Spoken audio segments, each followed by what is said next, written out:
Good morning students, मैं अनुराग। आज आपके सामने हम third chapter types of government के बारे में पढ़ रहे हैं। Types of government. तो सबसे पहले आपको जानना होगा कि इसके बारे में गवर्नमेंट के बारे में जो हम लोग बात कर चुके हैं कि टाइप्स कितने तरह की होती हैं। मैंने आपको बताया था गवर्नमेंट की मोस्टली हमारे देश में 3 तरह की है लेवल। तो 3 लेवल की बात कर रहे हैं हम लोग। तो नेशनल लेवल पे सेंट्रल गवर्नमेंट, उसके बाद स्टेट लेवल पे स्टेट गवर्नमेंट और लोकल लेवल पे लोकल सेल्फ गवर्नमेंट होता है। गवर्नमेंट की फंक्शनिंग कैसे होती है? गवर्नमेंट की फंक्शनिंग करने के लिए हमारे देश में लोकतांत्रिक व्यवस्था है, यानी डेमोक्रेटिक व्यवस्था है। डेमोक्रेटिक जो अरेंजमेंट है उसमें हर क्षेत्र से, हम राज्यों की बात कर रहे हैं विशेष रूप से, हर क्षेत्र से जनता के द्वारा एक प्रतिनिधि चुनाव होता है। एक प्रतिनिधि का चुनाव होता है जो प्रतिनिधि जनता का प्रतिनिधित्व करता है विधानसभा में। यानी राज्यों में जो कानून बनाने की व्यवस्था होती है उसे असेंबली कहते हैं।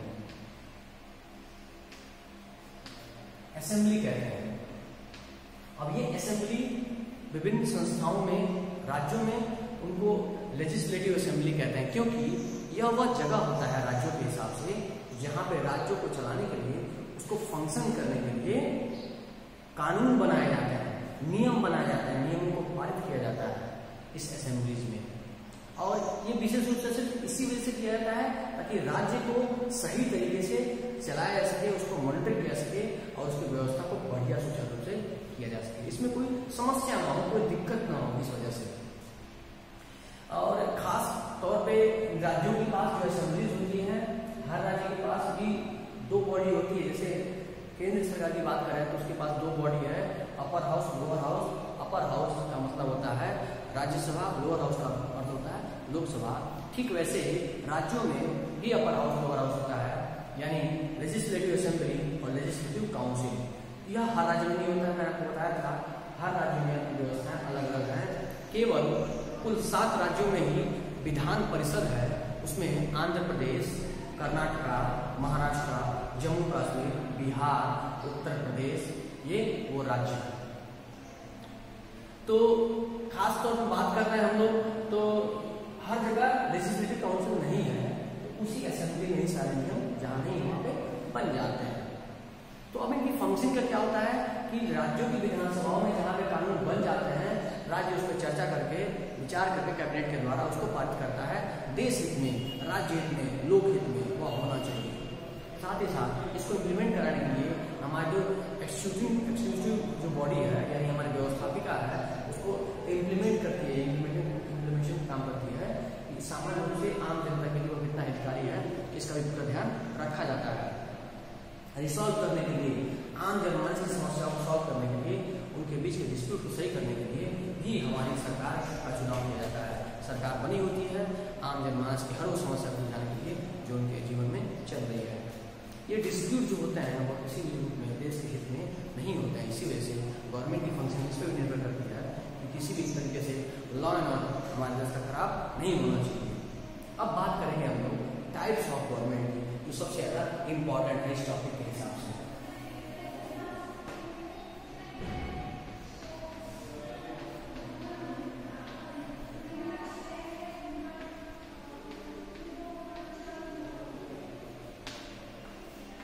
अब टाइप्स ऑफ गवर्नमेंट की बात करें तो यहाँ तो मतलब बहुत सारे मैं आपको टाइप बता सकता हूँ, लेकिन आपके चैप्टर के हिसाब से बात करें तो मोस्टली हम शुरुआत करेंगे, क्योंकि आपको पता है इतिहास में बताया गया है कि आजादी के पहले हमारे देश में मोनार्कियल व्यवस्था थी, यानी राजतंत्र की व्यवस्था।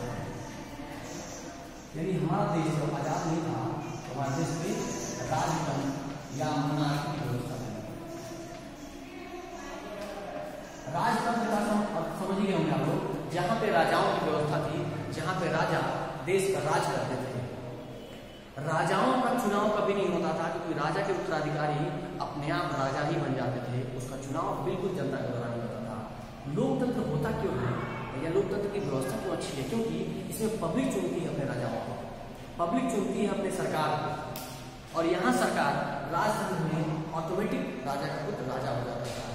राजा का पुत्र राजा होना यह व्यवस्था भारत में, दुनिया में सबसे पुरानी सरकार चलाने की व्यवस्थाओं में मानी जाती है। अगर हम बात करें देश और जनता को चलाने के लिए सबसे पुरानी व्यवस्था जो है वह राजतंत्र की है, युग युग से चलने वाली व्यवस्था है, जिसमें एक राजा और रानी पूरी तरह से ताकतवर होते हैं, फुल पावर उनके पास होता है, वह किसी के प्रति जवाबदेह नहीं होते हैं। उनका आदेश, उनके फरमान जो होते थे वह जनता पे 100% इम्प्लीमेंट होते थे और जनता को उसको पालन करना पड़ता था, जनता का उसको पालन करना पड़ता था, जनता उसे डिनाई नहीं कर सकती थी, क्योंकि वह राजतंत्र की व्यवस्था थी। हेरिडिटरी सिस्टम था, यानी राजा का पुत्र राजा ही बनेगा, फिर उसका पुत्र राजा बनेगा, फिर उसका पुत्र, यानी यह पूरी तरह से हेरिडिटरी चलती आएगी। उत्तराधिकारी जो है उसका ऑटोमेटिक बनता चला जाएगा, इसमें कहीं भी कोई चुनाव का व्यवस्था नहीं होता था। दुनिया की सबसे पुरानी व्यवस्थाओं में से ये मानी जाती थी। साथ ही साथ राजाओं में कोई रिटायरमेंट या कोई ऐसी चीज नहीं होती थी। राजा जो होते थे जब तक जिंदा है तब तक राजा ही रहते थे। मोनार्कियल सिस्टम अपने आप में और भी बहुत सारे ऐसे इश्यूज थे जिसकी वजह से उसमें डिस्प्यूट था लोगों में, आम जनमानस में उसके प्रति काफी उदासीनता थी, क्योंकि राजा अक्सर ऐसे फरमान ऐसे आदेश जारी कर देते थे जो जनता के हित में नहीं होता था। फिर बात आई दूसरे शब्दों में तो डिक्टेटरशिप यानी तानाशाही।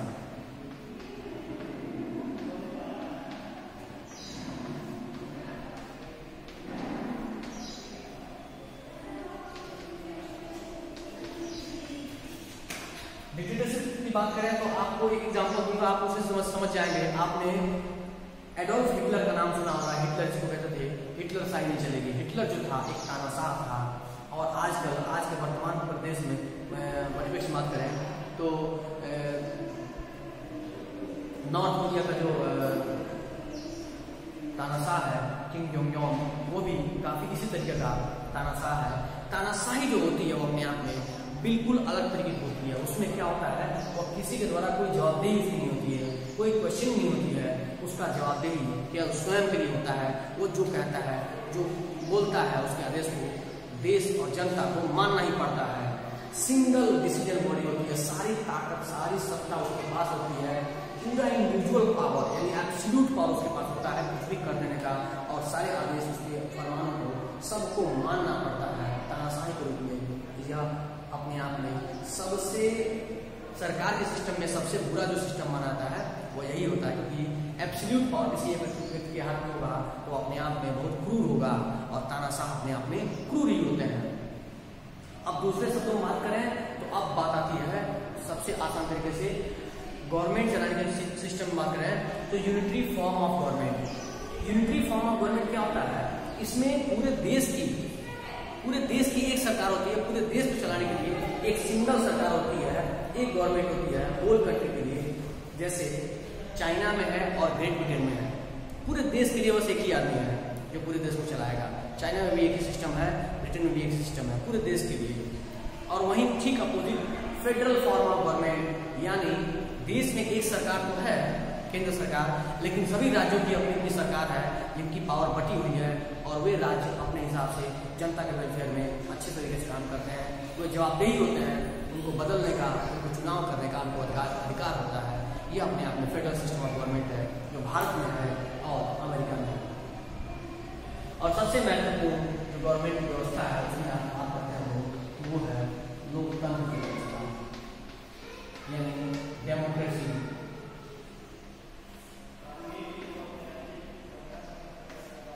डेमोक्रेसी अपने आप में सबसे अच्छी व्यवस्थाओं में से मानी जाती है, क्योंकि यह शब्द डेमो शब्द से बना है जहाँ पे पीपल्स है। कृषि मतलब होता है प्रक्रिया शब्द जो है वो सिस्टम से बना है। डेमोक्रेट यानी पीपल्स का सिस्टम, जहाँ पे जनता अपनी सरकार स्वयं चुनती है और जनता ही सरकार होती है, यानी to the people for the people by the people, यानी अपने बीच में से व्यक्ति को हम चुनाव से जिता कर वहाँ भेजते हैं, और व्यक्ति हमारे देश का, हमारे क्षेत्र का, हमारे राज्य का वो प्रतिनिधित्व करता है। वह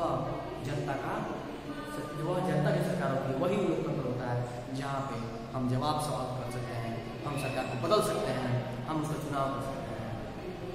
और यह अपने आप में कहीं सुप्रीम नहीं है, यह कॉमन मैन के हित में होता है, और ये सबसे अच्छी फॉर्म ऑफ गवर्नमेंट है क्योंकि हम इसमें चुनाव करते हैं, बदलते हैं, लोगों को अपनी पावर का, अपनी सत्ता का कोई गलत उपयोग नहीं करने देते हैं, और सबसे सुंदर, सबसे अच्छी सिस्टम है सरकार को चलाने की।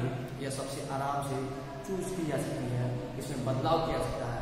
अच्छे तरीके से इसको चलाया जा सकता है। उम्मीद है इस वीडियो के माध्यम से जो आपको जानकारी दी गई है काफ़ी अच्छी मानी जाएगी, आपके लिए काफ़ी लाभदायक होगी। आप विश्वास रखिए, घर पे रहिए, सुरक्षित रहिए, पढ़ाई करते रहिए, अपना ध्यान रखिए।